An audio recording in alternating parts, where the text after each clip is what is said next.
Hello, welcome to the second part of my little DCS Gazelle review. After spending countless hours watching my computer download the latest DCS world, we find ourselves on the Marianas in this beautiful tiger meat livery of the DCS Polychops Gazelle. Visually, not a lot has changed. The aircraft still looks amazing, and look at the movement of the swash plate when I stir the cyclic. Whoops, seems my collective is working the wrong way. I'm going to go ahead and change that quickly in the controls configuration menu. I'm going to choose my game device, click on Access Settings, and reverse the rudder control. There we go. Now this is literally the first time that I'm going to fly Polychops updated Gazelle in DCS. And I'm using a Microsoft Sidewinder Force Feedback 2 for a cyclic, a generic game controller for a collective, as well as cheap racing pedals for anti-torque. So for those of you who keep asking me what kind of controls I use, feel free to check out episode 7 of my series, How to Fly a Helicopter in a Sim. Still no click spots for the doors, so you have to press Ctrl and C to close them. We're going to fire up from cold and dark again, so if you can't wait for the flying action, just skip ahead. Battery, alternator and generator to on. Make sure that all caution lights work by pressing the test button.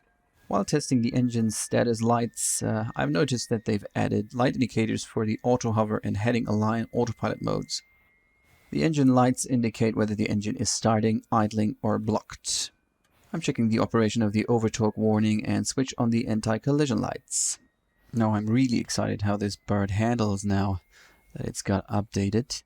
After all, we had to wait 5 years for this update. Fuel pumps to on and wait for 20 seconds. Another new gadget is the tablet that you can see stowed away on the right side of the main panel. I don't know if it's compatible with Abby Tab. I know a lot of people use that in other flight sims.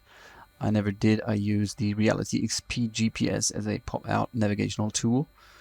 Engine starter switch to on. Interesting, just as in the old version, the T4 temperature, the turbine temperature, raises to exactly 500 degrees. Then the needle stays there for a couple of seconds, and then it goes back down. Good thing is we never do get a hot start, but I wonder if this is accurate. Notice the spike in voltage as the generator becomes active. The large needle on the dual tack shows the engine RPM, which should idle at 2500. Once it has stabilized, we can go ahead and engage the rotors.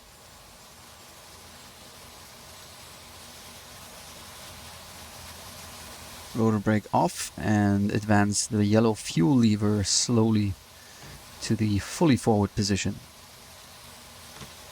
Now as we introduce more fuel, we will see a rise in engine RPM, and once the engine RPM reach 3000, the rotors should start to spool up. Alright, there they go, very well. Now in the Gazelle for X-Plane 11 by JRX, I always felt that the rotors spooled up a little bit too fast. It feels just about right in Polychops Gazelle. Small detail that has changed, the small needle in the dual tack, the rotor RPM, always lag behind a little bit. And the two needles will only marry once you are on full throttle. Whoops, dusty downwash penetrating the windshield. Wait, there is a window open, so never managed to close that. So if one of you guys knows how to close it, let me know. So I'm very excited for this new updated flight model of the Gazelle. I bought the Gazelle probably 5 years back when I started out with DCS and X-Plane. And if you saw part 1 of this review, you know that I did like the original flight model. However, let's be honest, it had a lot of quirks. And I'm very, very excited what Polychops offers us now. The visual representation and the animation of the Gazelle was so good on initial release, but I think a lot of simmers out there were kind of disappointed how hard it was to fly. The cyclic and collective controls on Polychops Gazelle were very, very sensitive. I wonder if they have dialed them down a little bit. Using full-size helicopter controls, I started to like that high sensitivity. However, using your standard custom joystick could make it quite tricky to fly the Gazelle. Today I'm actually not using my full-size controls. I'm using a Microsoft Sidewinder Force Feedback 2, a rather old joystick, however very well suited for flying helicopters since it is not spring-centered. Two other inaccuracies of the old flight model were the fact that there was a small but noticeable dead zone implemented into the cyclic, and that you had to keep the cyclic basically in the center position at all times, which is not the way that actual helicopter flight controls work. Alright, let's go and take it slow, raising the collective slowly and anticipating right pedal. I'm expecting the sweet spot for hovering to be a little bit right and aft of the center position. However, I'm going to keep it close to center, knowing Polychops Gazelle. There we can see we are getting light on the skids. And whoa, whoa, whoa. Obviously this escalated quickly. Could somebody hand me a new set of rotor blades, please? So, cyclic control is still very, very sensitive. What happened was the Gazelle leaves the ground with the left skid first, and it started to tilt over to the right, so I gave opposing cyclic input to help it leap off the ground, so to speak. However, apparently the lateral cyclic input was a little bit too much. This time I'm going to keep it more centered. And we're up in the air. Still very sensitive on the lateral axis. Hovering the updated Gazelle feels much more natural. We have a distinct translating tendency, which is stronger than it was before. And it looks like the typical hover attitude of an aerospatial helicopter. So apart from that rather bumpy start, I have to say hovering the Gazelle feels rather good. It seems stable, not too stable though. There is no dead spot in the center of the cyclic anymore, which gives you greater control. Only the reaction to lateral cyclic input seems a little bit excessive. Now let's set her down. Not too happy with that touchdown.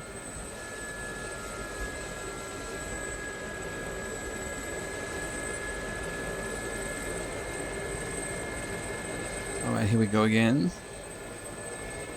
A bit too much aft. Oh, oh. Oh boy, again. I'm still not sure what I'm doing wrong. I'm guessing it's my muscle memory that tells me to do control inputs that are a little bit too strong for this simulation. Almost feels as if sensitivity on the x-axis is curved, meaning the further you push the cyclic to the left or to the right, the stronger the aircraft reacts. This pickup was actually quite good. Tried to keep the cyclic as centered as I could.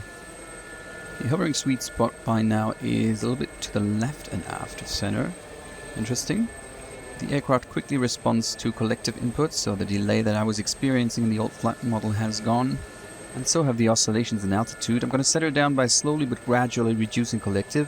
The Gazelle settles, but shortly before touchdown it arrests its descent, simulating some kind of ground effect. So this is all very convincing. The only thing that I'm still struggling with is the level liftoff, but let's try it one more time.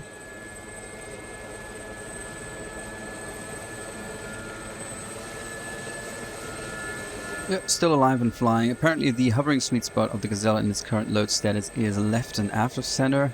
So when I anticipated right cyclic on liftoff, the aircraft tilted over to the right, which I then overcorrected apparently with my left cyclic input. However, I doubt that the real aircraft is so unforgiving.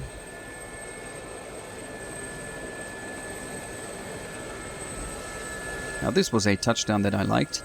Just a simple matter of reducing collective slowly and keeping the aircraft stable. Very, very nice.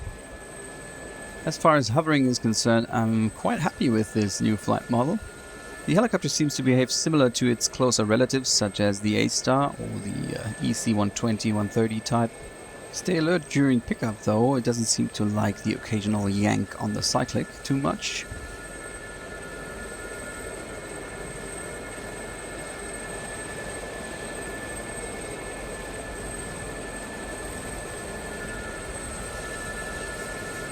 Let's take it to the skies now. I'm going to climb a little bit and then commence my acceleration between these two palm trees here. The old Gazelle pretty much had no effective translational lift modeled. Let's see what happens now. Nose down, collective up, and prepare for right pedal input. Ooh, nice. You need right cyclic input to counter some kind of transverse flow effect, which makes the aircraft roll to the left when accelerating. You still have to tell the aircraft where to go, so you have to lead it with your cyclic 6 if you want to climb. You need to yank back on that cyclic. I didn't see or feel any specific pitch up moment during ETL. However, I might also have corrected for this with my control inputs, I'm not sure. Anyway, transition into forward flight is very dynamic and so much better than it was in the old Gazelle.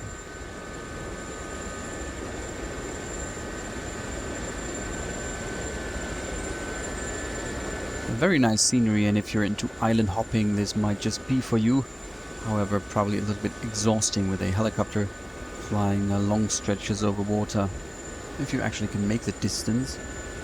And lo and behold, you need to move the cyclic forward to gain speed, just like you would have to in a real helicopter. You gotta stay active on the pedals, and I do like the fact that you need quite a bit of left pedal every now and then, which I believe is typical of helicopters with the large fenestron tail rotors, such as the EC35, EC120 and the likes. The sounds are pretty awesome, as they were before. However, I think they've added a blade slapping sound. The night lighting effects on the Gazelle were always very nice, so make sure that you try out some night flying.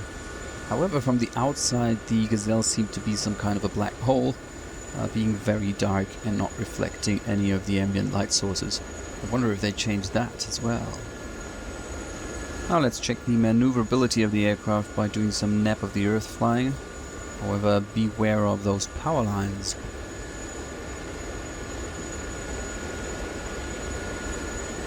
Whoops, don't know where that jerk came from. There was no control input on my part.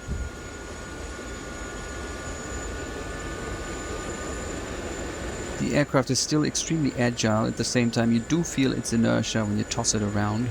The animations of the vibrations add to the immersion. Very nice coves, very nice blue water. The only thing missing are a few sailboats.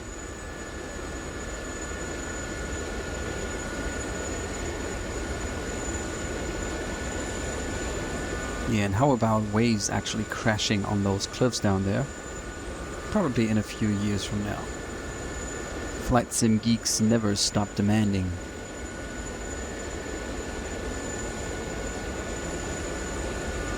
Oh yeah, talking about immersion, you can see a bird flying down there. And there's a new option in the DCS world menu that allows you to set the probability of bird strikes. Since this is my first flight in the latest DCS world, it hasn't happened to me. However, I'm pretty sure that it can damage your aircraft. The engine code has been remodeled too, as it seems, so you have to be careful not to over-torque the engine, especially if you're heavily loaded. So I'm not too much of a military guy, so you won't see me firing weapons in DCS just yet. But I'm sure you can toss this bird around quite a bit, and it's agile, it is fast, and it's got a whole bunch of weapon systems, so it must be fun to fly this in multi-crew if you're into flying military missions. So my opinion of the new flight model of the Gazelle, I'm very impressed. This now feels like a pretty solid helicopter simulation. All the issues I raised with the former flight model have been pretty much addressed. Let's see how she slows down. Nose up, collective down, and prepare to give some left pedal input.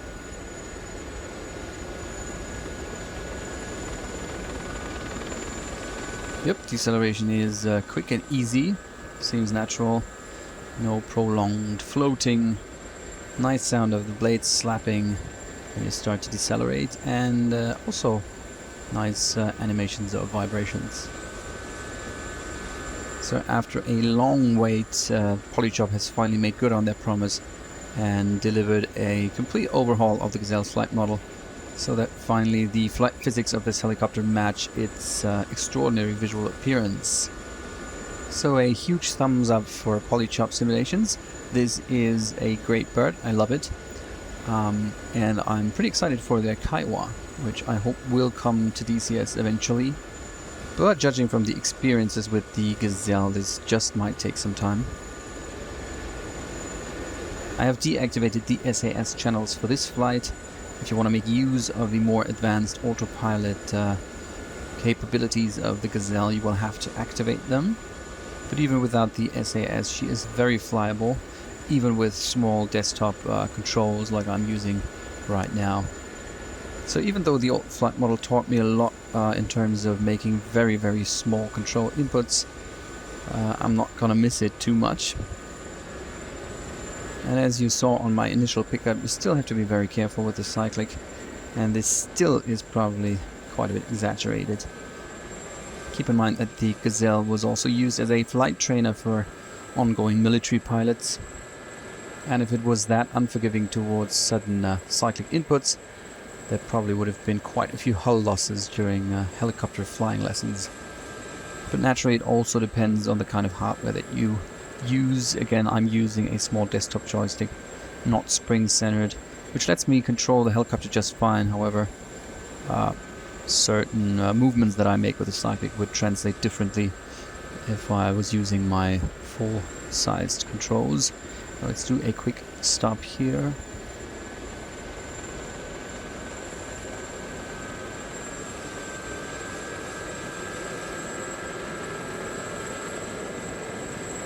Very nice. Very nice.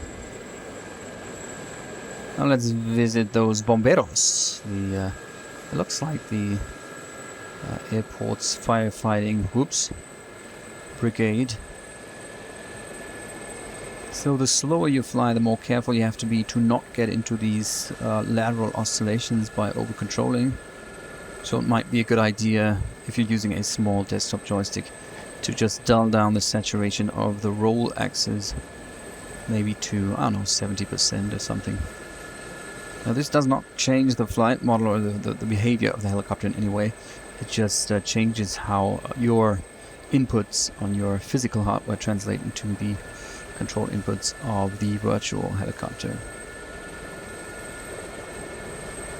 Let's set it down here. It doesn't look like the fire brigade. It could be some kind of fuel truck or cleaning truck, I don't know.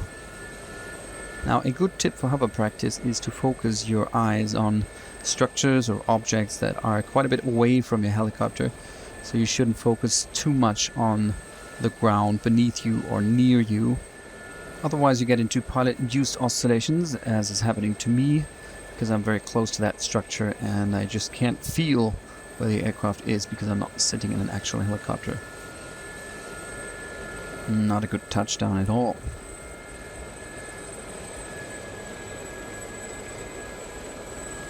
Oops, I better get going right away. With my tail section protruding into the street like this, the AI vehicles are quite reckless and will just plow through your helicopter if you're in their way.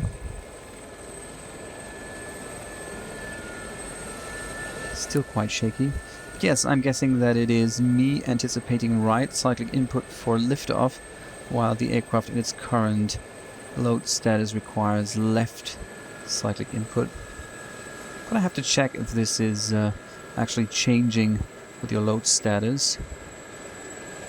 What I call the hovering sweet spot is actually the position of the cyclic for a well-trimmed aircraft in a hover.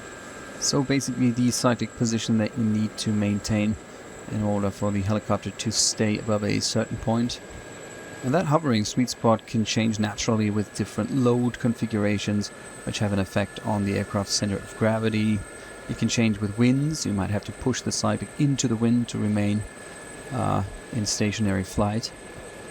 But I'm going to keep investigating. So all in all, a wonderful helicopter. I'm enjoying this immensely. This is the Gazelle that I wish I had gotten when I purchased Polychops SA342 back in 2018.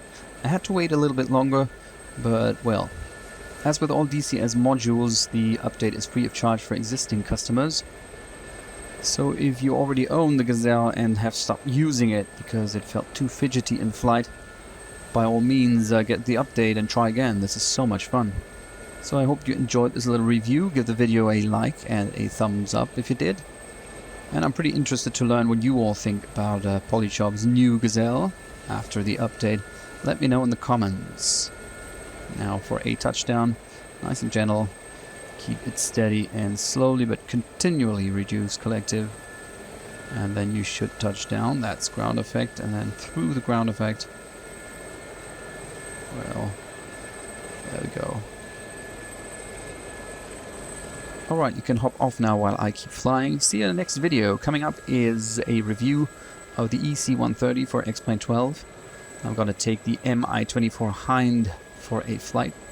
I haven't tried it out yet. I'm going to be witnessing my first flight with the Mi-24 on my channel.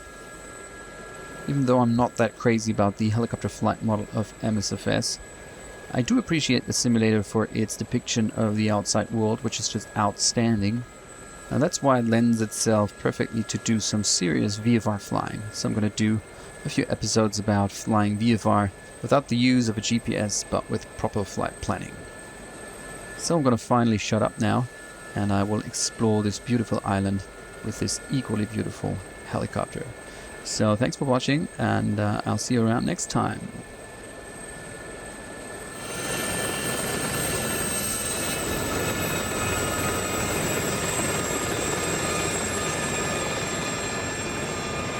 The Nerdy Helisimmer.